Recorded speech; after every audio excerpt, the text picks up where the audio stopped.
So, yesterday was one of those days on Wall Street where everything looked great in the morning and then completely flipped by lunchtime. Hey everyone, it's Friday morning, November 21st, and welcome back to Capital Markets Quickie.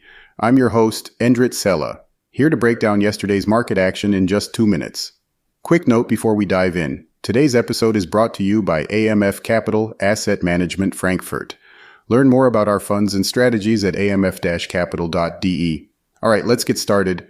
U.S. stocks got hammered on Thursday after a big midday reversal, even though the day actually started on a strong note. Markets opened higher thanks to upbeat earnings from Nvidia, a stronger than expected September jobs report, and a solid set of numbers from Walmart. But as the session went on, all that optimism drained out pretty quickly. By the closing bell, the Nasdaq had taken the sharpest hit, dropping more than 2.1% and reversing over 3.5% from its intraday high. The Standard & Poor's 500 fell about 1.5%, and the Dow slipped around 0.8%, losing roughly 380 points. A lot of that pressure came from the crypto space, where Bitcoin and Ether both fell sharply. Bitcoin was trading below $87,000 by the end of the stock session, its lowest level since April, and that definitely added to the risk-off mood. Even Nvidia, which started the morning flying high, couldn't hold on to its gains. The stock surged as much as 5% after posting an earnings beat and offering a strong revenue outlook for the fourth quarter. But by the end of the day, shares finished down about 3.1%.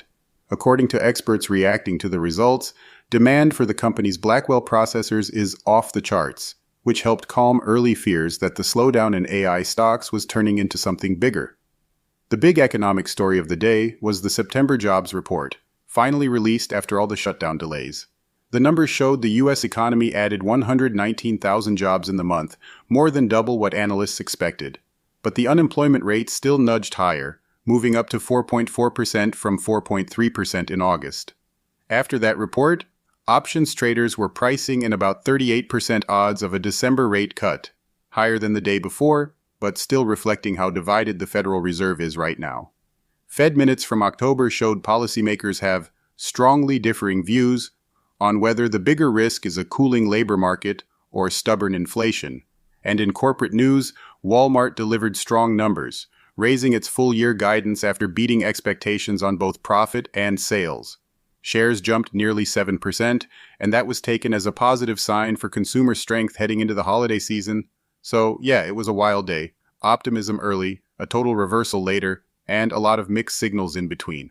All right, that wraps up today's Capital Markets Quickie.